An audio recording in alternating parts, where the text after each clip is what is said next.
New Thought Media Network proudly presents Lindsay Practicing Infinite Possibilities, Fridays at 10 a.m. Mountain Time, 9 a.m. Pacific.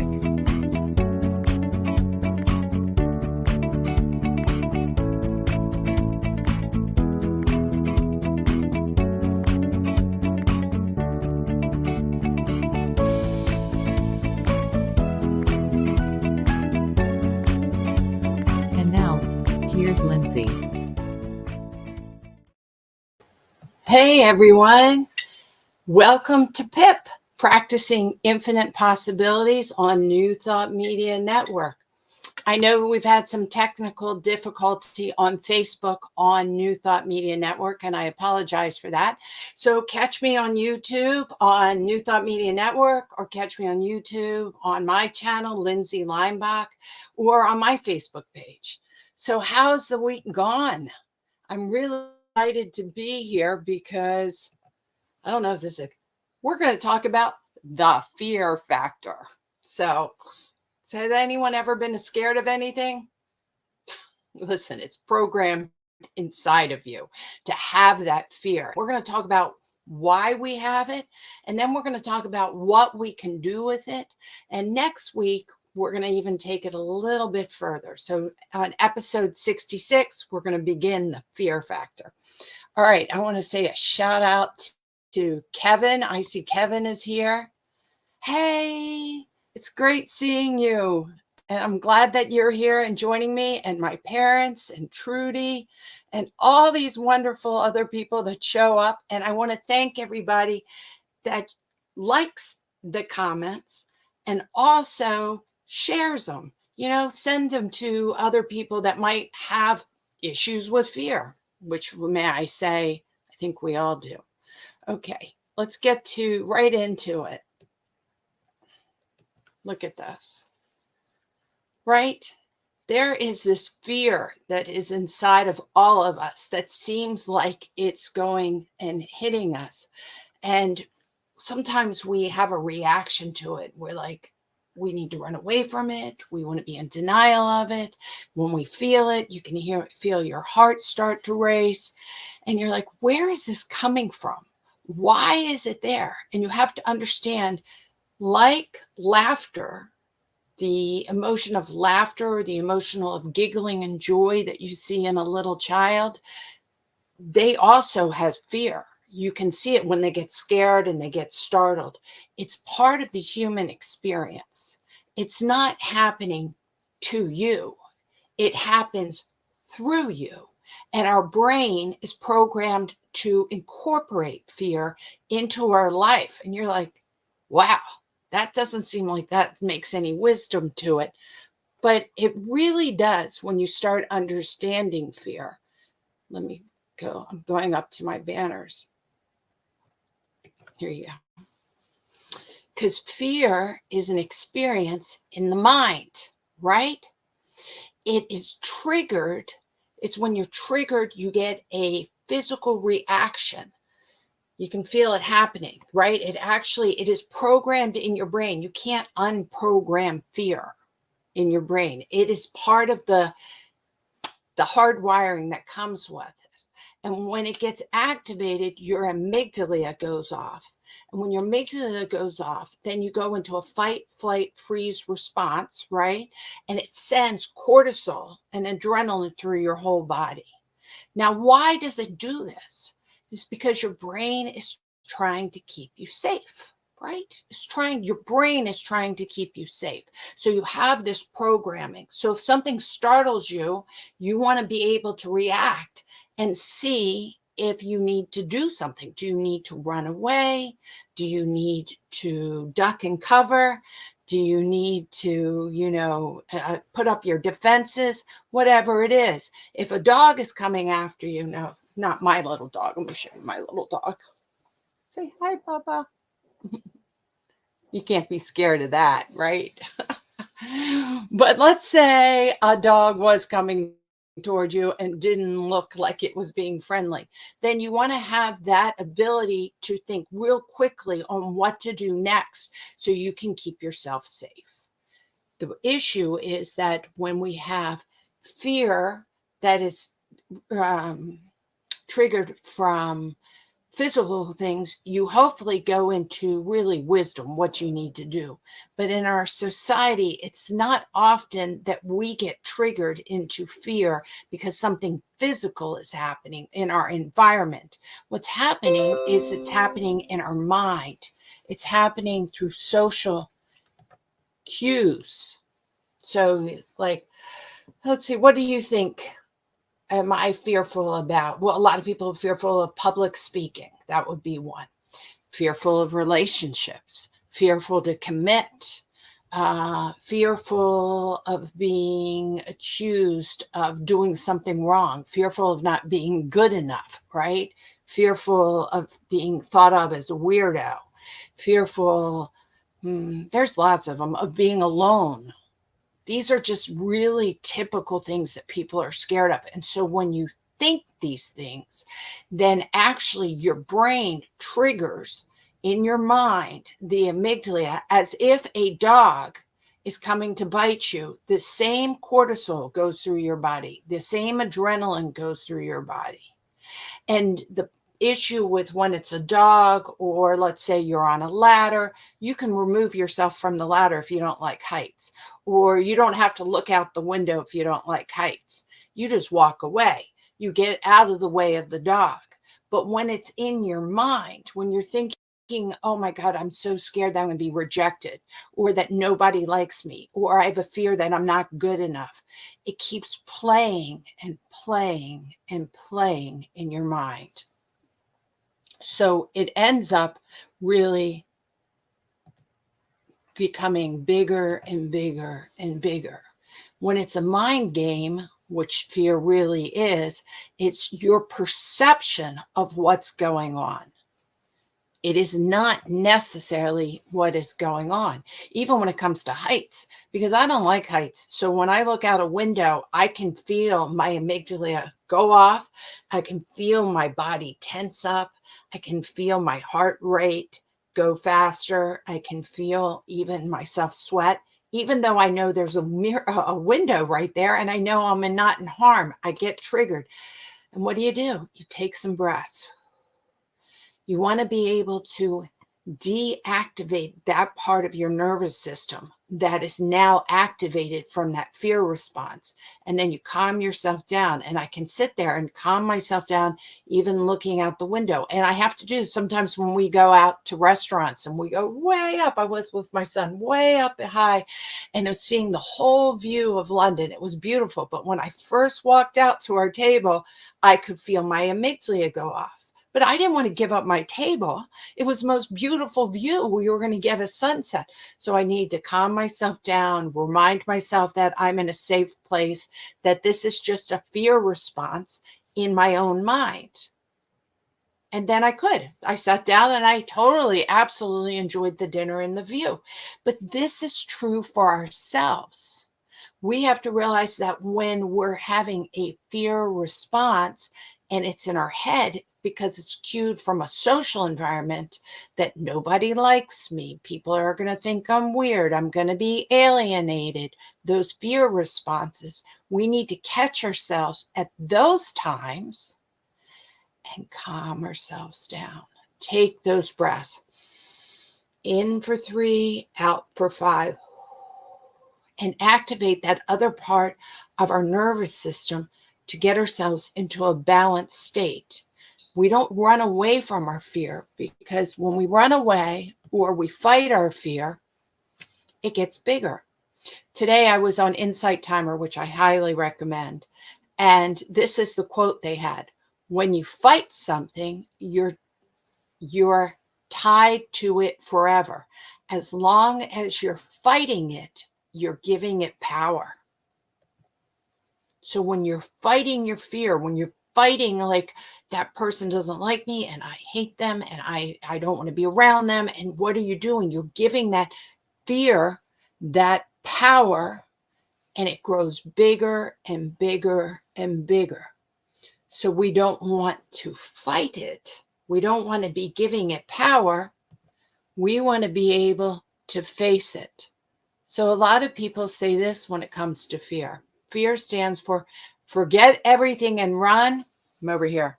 That's not what we want to do, right? Because fear then chases you like a nightmare. Face everything and rise. Face everything and rise. And this is what I like about this picture here. The lady turned around and faced her shadow. Face your shadow. Face your fear.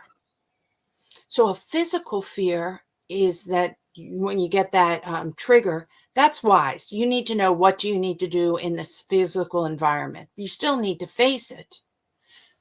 A social fear, we need to face it, and we have to realize that it's actually giving us a lesson. That is actually giving us a lesson, which is so awesome. And this is another one that people say, coming over here, false fear, false evidence appearing real.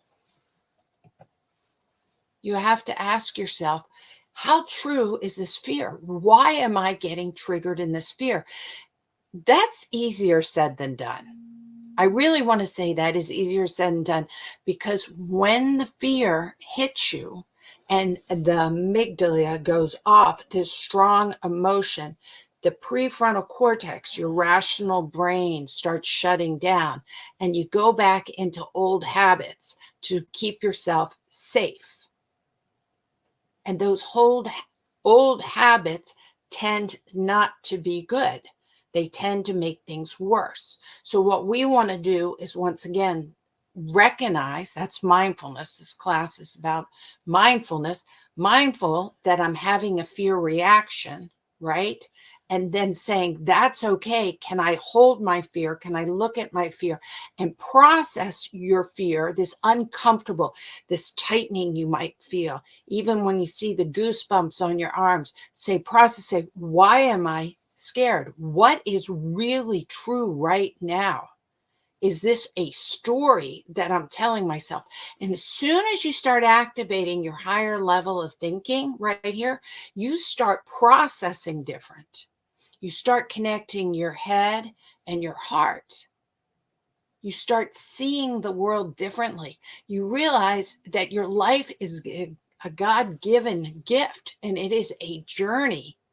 And facing your fear is part of the gift. It's a part of the growth. It's the opportunity to grow. This is such good stuff. This is such good stuff. Let me get over back to my banners here. I've told you guys about this wonderful morning meditation that I do by Jonathan Liam on Lehman on Insight Timer. And it has 7 affirmations. And I just keep saying, you guys should look it up. It's free, Insight Timer. And one of the affirmations is this one. I welcome the opportunity to step outside of my comfort zone. Yeah, that's a lot of times when the fear hits in, right?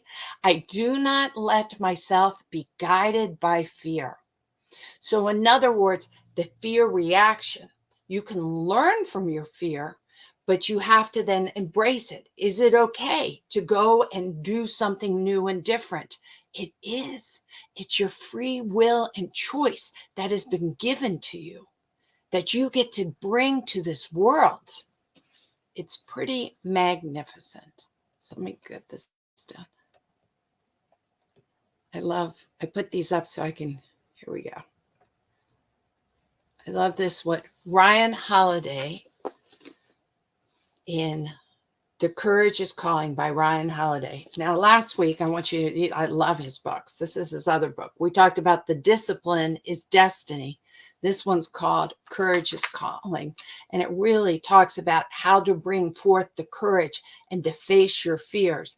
Ryan Holiday, it really leans into Stoicism and stories of Stoicism, and Stoicism is very much like mindfulness. So it's the ability to see what do you have control of and let go of the things you don't have control of. And the one thing you do have control of is your fear. You do. Oh my gosh, I'm telling you, you do. Now, it doesn't mean you have control not to ever have fear. That, like I told you, is a human programming. But you have control of recognizing your fear. And then how do you react to your fear? Does your fear make you, shut down and conform and hide? Or does fear give you the lesson that you need to learn to speak up, to be more authentic? So this is his quote: out of fear, we conform. Out of fear, we don't do what's right. We mute ourselves. Now, I love this in that he says this is because he's talking about, actually, I want to come over onto what it says here. He's talking about is a lot of times when fear hits us in a social setting, we just shut down. We say, no, I'll just go with the group. And that just makes complacency. That does not allow that authentic self to express. You want to be able to know, how do you feel about things? And you want to know it from your heart, mind connection, not from this back part of your brain, which I call the caveman brain, which is like self-preservation at all times. We want to be able to bring out our authentic God self, our Christ consciousness, our Buddha nature, our loving heart. And we want to be able to have the power to stand in that truth, which means we often have to face the fear that conformity is not the way. Now, we are programmed to get along in a village. So we do need each other. We're all interconnected. I'm not saying we're not all interconnected, but we have to be able to have that power within ourselves to know our own personal choice, to know our own personal reason, to be able to say what resonates as true through kindness and love. And we need to stand in that truth. And it's so interesting because people place so much fear on in the outside environment on us to conform, to conform, to conform. Now, I want to read this a little bit too, because that's the counterbalance. You're like, Lindsay, should I be running around advertising exactly how I feel and I don't care about what everyone else is feeling? No, that's not it. Mindfulness is being aware of the present moment and then making an accurate choice from a mind, heart centered. So he writes about this. We don't need to buck the crowd on everything, every little thing. We don't need to be different for the sake of being different. Perpetual rebellion can be in its own kind a defense mechanism. I want you to understand that too. So running around and saying, you're wrong, it's my way, it's the highway kind of thing, that also can be very much a defense mechanism. We still have to have the skill of learning and compassion and love. We need to just know our authentic self, what is really true to ourselves. But if we do, meaning that he's saying, if we look like everyone on the outside, look like everyone else, we better make darn sure that we're in the inside, we're different. So important. So my son, I've told you, is a police officer. He dresses in a uniform. He acts in a certain way. My brother was a colonel in the Marines, dressed in a uniform, act a certain way. They have certain haircuts. They do certain things. And you could say, well, that's all conformity. But I am so proud of my son to be a police officer and my brother to be a colonel in the military, because they were authentic, are authentic within themselves, and that they know what is true with their mind and their heart. And they can be very mindful and they can be very much calm. So in other words, they won't conform just to what other police officers and the military is saying. They can work within the ranks and make good choices to help all people. But it isn't for my brother or my son to wear some kind of like tie-dye shirt and then be a nonconformist, because in those situations, being a village and being unity and helping each other as equals is very important when you're doing systems like that. However, you still have to be true to yourself. So it could come very true to our own selves in that, let's say our family, let's get really into it, into politics, and we have this contention of what's going on in the government, and we have an election year. So there's a lot of conformity pressure to put on us to vote as your neighborhood, or to vote as your family or your husband or your boyfriend or whatever. And this is what I'm talking about. You don't have to go right into someone else's face and tell them that they're wrong, but you do need to sit in yourself and go, what is your truth? How you vote better be through your heart and your authentic self. And don't be fearful that you need to disappoint someone else when you have a private vote, or when you feel like you need to stand your truth. It doesn't mean you need to butt heads and start a fight, because remember, if you go out aggressively and you're in fear, you're going to trigger fear from other people, and more fear makes more fear. So be calm, like Gandhi, right? Or Martin Luther King, or Thich Nhat Hanh talks about this. Be calm, be present, be in the love of your truth. Don't go out and face other people through fear. Be in your truth, that you're expressing your light and your authentic self, right? Here's a good thing. So who are you?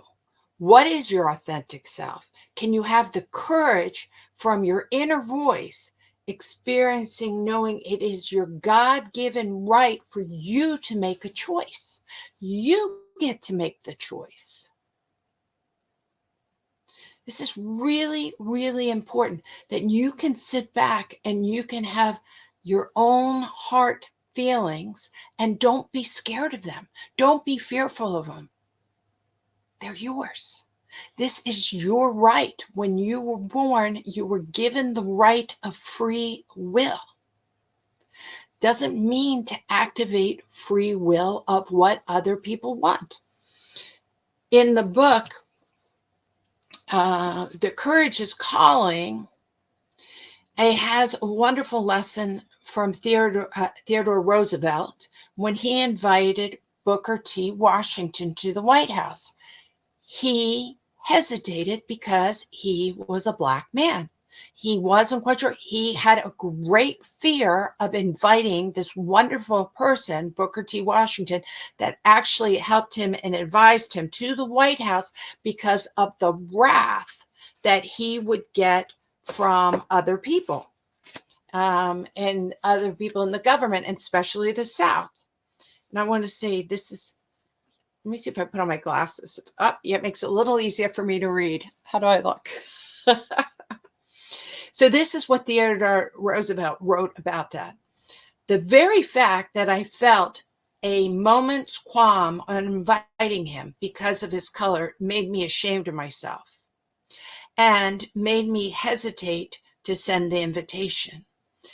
As things turned out, I am very glad that I asked him, for I am calmer, for the clamor aroused by the act makes me feel as if the act was necessary. Yup, it was necessary. Sometimes we ruffle feathers so we can have dialogue. As long as you're ruffling feathers from the right, not from fear. You're not ruffling feathers to fight. You're not ruffling feathers to provoke. You're ruffling feathers to have communication and open dialogue.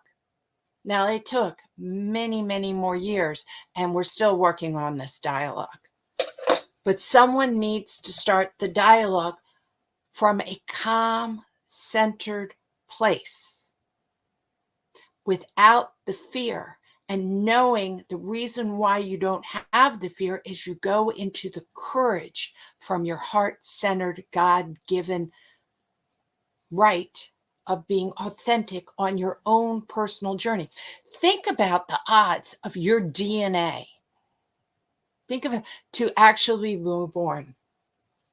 It's so astronomical that I am created who I am in my DNA, and to be alive now, that it's more than it's a spectacular miracle.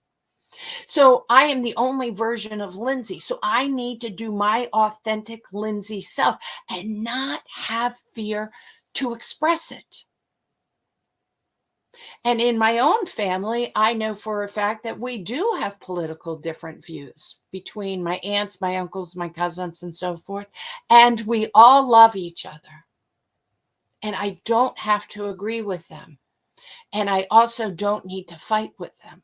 I can stand in my loving truth and show my own personal happiness and joy and kindness and be the example of my authentic truth. Right? Fear, he writes, fear votes for hesitation. It always has a reason for not doing. And so it rarely does anything. So he's saying often in fear, what happens when you have fear, you shut down. You don't do anything.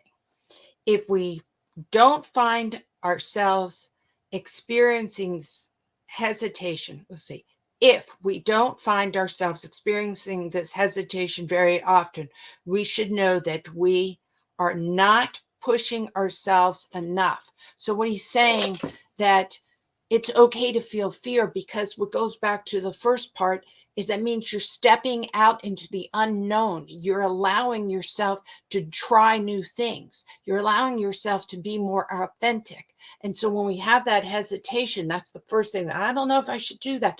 That is a flag of, hey, let's look at this. Take that sacred pause when you feel that hesitation, because that's what fear will do first. It hesitates you.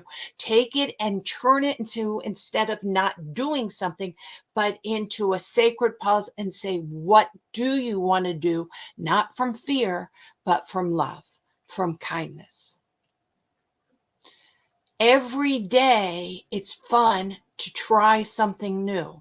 And when you try something new or express yourself in a new way, and when you do something like that, you learn, you grow, and you face your fears. And we go back to this picture, your fear just starts looking silly. And it starts getting less and less and less. So fear is absolutely, facing your fear is a skill and a practice. It's something that you can do. You have infinite possibilities on what you can do with your fears. So face them. Go into them. If you make no choice, if your fear causes you to freeze, recognize that.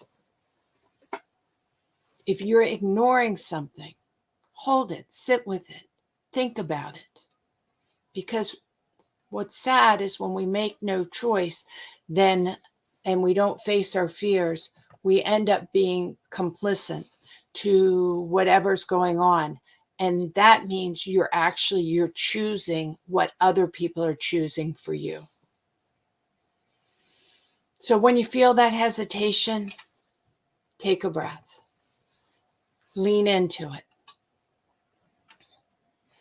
Say, okay, fear is natural, and fear is telling me something. What do I need to know? Not from my fear, but from my authentic self. What can I try? What can I do? How can I get myself away from that old thinking into your heart, head? I always start with the head, heart, head thinking of how to embrace this. You don't have to go out and fight with other people, but can you express your authentic self from a place of love and kindness and know it is okay? Know it is okay. It is your right, and that is your journey, and that is why you were born.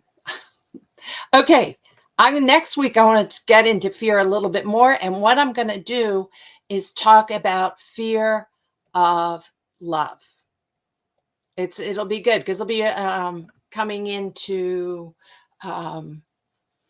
Valentine's Day. But I don't only mean romantic love. I also mean sometimes we actually have the fear to love ourselves. Are we worthy?